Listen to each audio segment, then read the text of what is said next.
Bienvenue dans le podcast de Vino Musique. Bonjour à toutes et à tous et bienvenue sur le podcast de Vino Musique, votre rendez-vous œno-musical. Avec ce podcast, plongez-vous dans l'univers du vin que vous avez sélectionné et poursuivez musicalement votre immersion avec les playlists spécialement confectionnées pour celui-ci. Vous pouvez les retrouver sur notre site internet vinomusique.fr ou en scannant le QR code sur la bouteille. Le but de ce podcast est de parler du vin avec la personne qui l'a fait. Aujourd'hui, je suis avec Valentin Chauviré au domaine du Bon Repos à Valenjoux pour parler de son Cabernet d'Anjou. Bonjour Valentin, Bonjour. Vous allez bien ? Ça va. Petit rappel pour les personnes qui nous écoutent et qui sont arrivées sur le podcast grâce au QR code sur la bouteille, préparez-vous à déguster. Et avant ça, on va un petit peu parler du domaine et de vous Valentin. Donc, est-ce que vous pouvez en quelques mots nous expliquer votre parcours ? Bah oui, moi je suis du coup issu d'une famille viticole depuis déjà 3 générations avant moi, depuis 1932. Du coup, moi je suis né quand même au cœur de la cave, au cœur des vignes. Je me suis tout de suite destiné à une formation viticole assez jeune, du coup pour acquérir un bac pro vitiono. Donc j'ai travaillé quasiment pour toute ma formation et un peu sur l'Anjou essentiellement, sur un domaine voisin. Et puis sur les coups d'une vingtaine d'années, du coup je suis parti un peu travailler, alors que en France, mais sur plusieurs régions viticoles. Donc essentiellement une grosse année sur Saint-Joseph, donc dans la vallée du Rhône. Après, j'ai travaillé quasiment 8 mois, 9 mois sur les Cotonex, donc à côté de Marseille. Et puis voilà pour les 2 principales régions après. Et puis en formation, j'avais travaillé sur Meursault aussi, donc 3 régions très différentes avec des approches du vin complètement différentes. Pour après revenir sur le domaine familial, je suis revenu travailler pour les vendanges 2012, pour mes premières vendanges sur le domaine familial. D'accord, et ces vendanges-là, les premières vendanges 2012, vous étiez donc en associé avec votre papa ? J'étais encore associé avec mon père. Ouais. Donc votre spécialité, c'est le rosé ? Oui, essentiellement ici, c'est le domaine produit à 70% du rosé, que ce soit Cabernet d'Anjou, Rosé de Loire.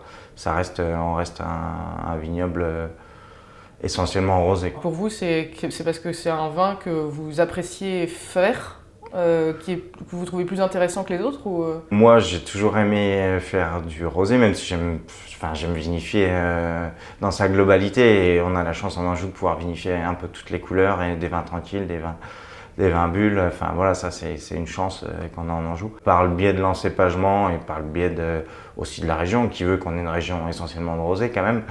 Il faut savoir que dans la région, on produit plus de 50% de rosé. Clairement, je me régale à faire des rosés très fruités. Et on sort, on a toujours eu plutôt une renommée par le biais de nos rosés qui sont toujours très très très fruités. Et du coup, on continue dans ce sens. C'est aussi pour ça que je suis aujourd'hui à la vice-présidence des rosés. Oui. Parce que voilà, c'est un produit qui est excitant à vinifier, je trouve. Ouais. C'est top, quoi. C'est vrai que notamment le Cabernet d'Anjou qu'on fait le plus dans la région, c'est une institution ici.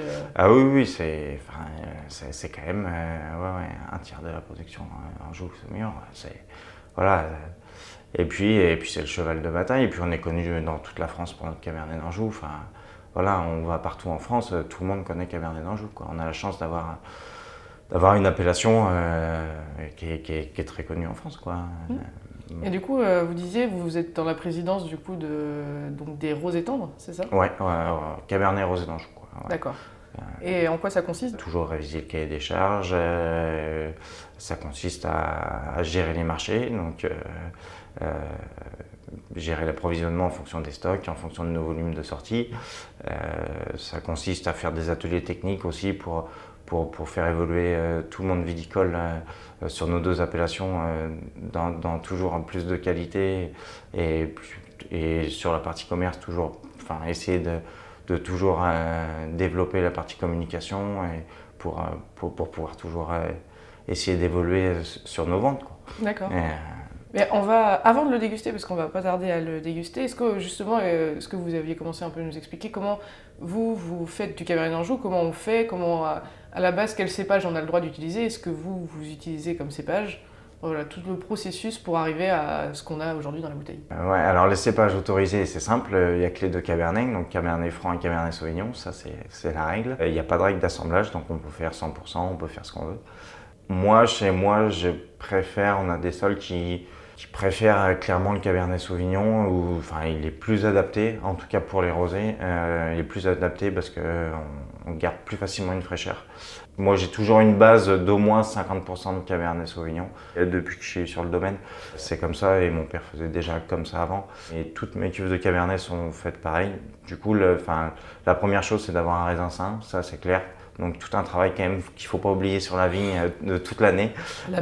Toutes les petites mains qui travaillent et sans tout le monde on n'y arriverait pas. Avec des pH autour de 3,1 du coup pour garder vraiment ce côté fraîcheur.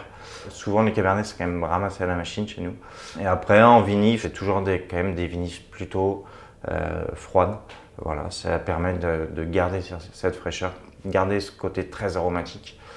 Et après, en effectuant le moins de soutirage possible pour éviter tout ce qui est oxydation, quoi. De l'arrivée d'ébène qui arrive souvent très vite chez nous, moi c'est vraiment ça. Je veux que le raisin il soit traité très vite pour qu'il y ait le moins d'oxydation possible. Donc tout est vinifié sous gaz inerte, donc sous azote ou CO2. Et après, très vite partir en fermentation. Et après, voilà, très peu de soutirage et on garde un élevage sur lit jusqu'au printemps, quoi. Souvent, nous, on met en bouteille février, quoi. Début printemps, fin d'hiver. Voilà. Ok. Super, on va pouvoir le déguster et continuer à en parler en même temps.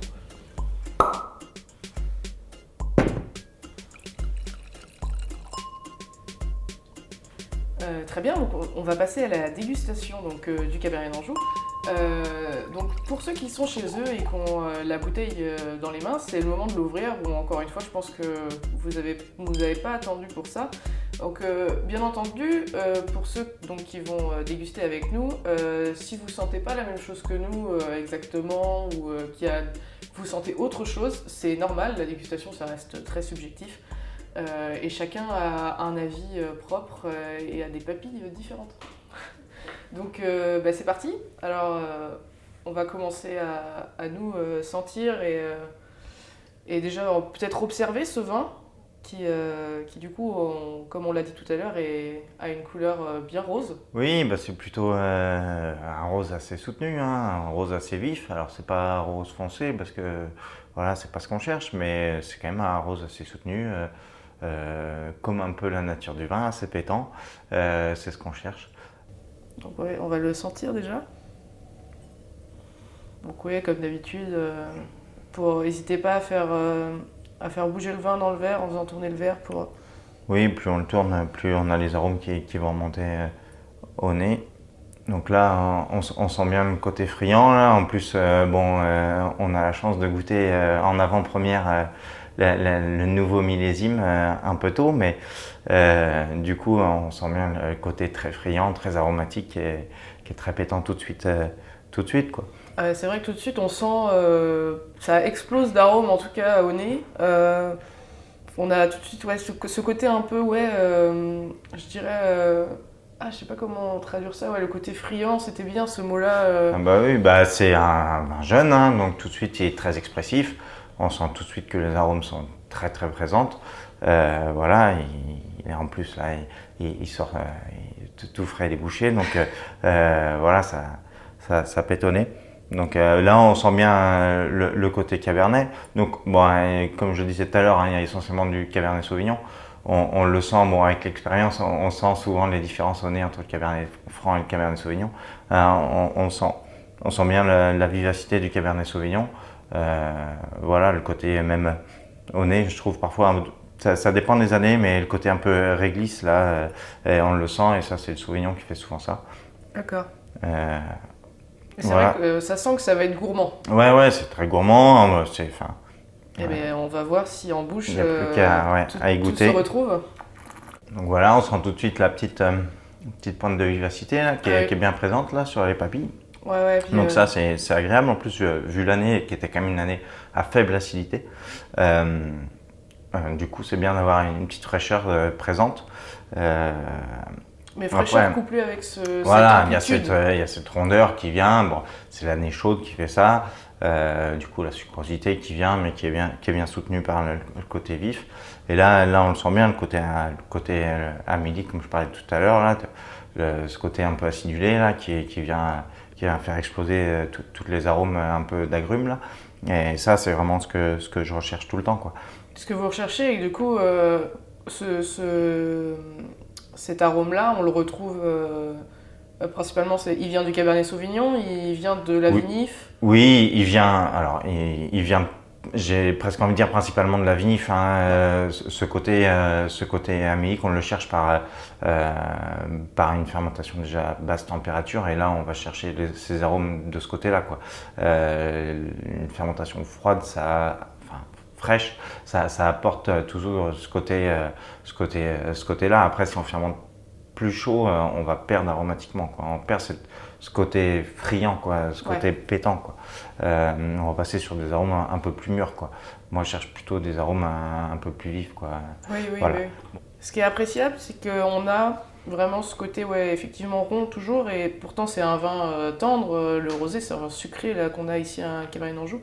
On n'a pas cette sensation de lourdeur, c'est vraiment un sucre léger qui vient nous caresser un peu la bouche, quoi. Oui, ça reste un rosé tendre, mais cette sensation de sucrosité, on ne l'a pas forcément. On a ce côté rondeur, mais pas le côté sucrosité. C'est pas ce qu'on cherche. Oui, on est sur des rosés tendres, mais on cherche ce côté friand, ce côté plaisant, ce côté apéritif, mais pas forcément le côté sucrosité. Enfin, elle vient arrondir le vin elle vient le rendre plus rond, elle vient lui donner du volume, mais elle vient pas. On sent pas que la sucrosité, quoi. On sent vraiment cette harmonie entre la partie arôme, la partie acidité et cette sucrosité qu'il y a légèrement dans le Cabernet de par sa nature. Moi, c'est un vin que j'adore, toujours bien frais, à l'apéro. Et moi, on se régale, quoi. Donc ce vin très bien pour l'apéro. Et qu'est-ce que vous conseillez d'autre à, par exemple, manger? C'est aussi un vin qui peut se prendre en repas. Ah oui, ça va très bien sur l'apéro avec des tapas, des choses comme ça. Après, tout ce qui est plat un peu asiatique ou un peu épicé, ça supporte très bien, il y a pas de souci. Même, j'ai envie de dire, sur des viandes blanches ou des choses un peu sucrées-salées, ça va très bien, quoi. Ouais. On avait même fait une déguste avec des pâtissiers sur des choses, sur des gâteaux un peu plus, comme genre tarte aux fraises, avec ce côté aussi un peu acidulé et très aromatique de la fraise. Et du coup, là, c'est pétant, quoi. C'est vrai qu'on s'amuse de temps en temps à faire des dégustes avec, en accompagnant le cabernet dans toute la phase du repas. Oui, des choses qu'on ne penserait pas forcément. Des choses qu'on pense pas forcément. Et on avait même fait des essais avec des petits fromages de chèvre frais. C'est top, quoi. Après, bon, il faut toujours servir le vin bien frais, ça, je pense il faut pas l'oublier, quoi. C'est vraiment, c'est vraiment arrosé à servir très frais, quoi.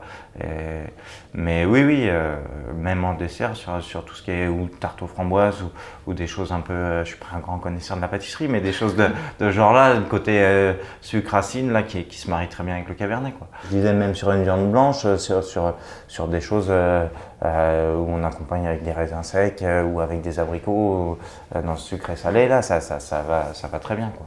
D'accord. Et donc pour finir un peu sur cette dégustation et cet accord, donc le rosé en général et le cabernet d'Anjou, c'est pas un vin de garde en général. C'est conseillé de le boire finalement dans l'année. Oui, c'est des vins qui sont à boire frais parce que c'est là qui sont les meilleurs, clairement, ça c'est sûr. Une fois que c'est en bouteille, même si ça tient 2 ans, ça les tiendra. Par sa structure, le cabernet tient sans problème 2 ans. Après, moi clairement, je cherche pas à faire des vins qui vont tenir 5 ans dans le temps. Un rosé, comme on les fait aujourd'hui ici, c'est des vins à boire jeunes, hein, pour avoir ce côté très fruité, quoi. Plus le temps va passer, plus on va perdre ce côté fruité, quoi. Ça, c'est sûr. Ouais. Eh bien, merci beaucoup Valentin de nous avoir partagé tout ça. Et donc le podcast de Vino Musique, c'est la fin. Merci à tous ceux qui nous écoutent de nous avoir écoutés. Et n'hésitez pas à écouter nos autres podcasts en lien avec les autres bouteilles Vino Musique. Je vous invite aussi à aller écouter les playlists consacrées au Cabernet d'Anjou, disponibles sur notre site internet vinomusique.fr. Vous pouvez aussi nous suivre, ainsi que le domaine sur les réseaux sociaux. N'hésitez pas à venir aussi au domaine pour déguster les autres vins de Valentin. Pour rappel, le domaine est situé à Valenjou. Voilà, et on vous souhaite une excellente journée. Bonne journée, bonne dégustation.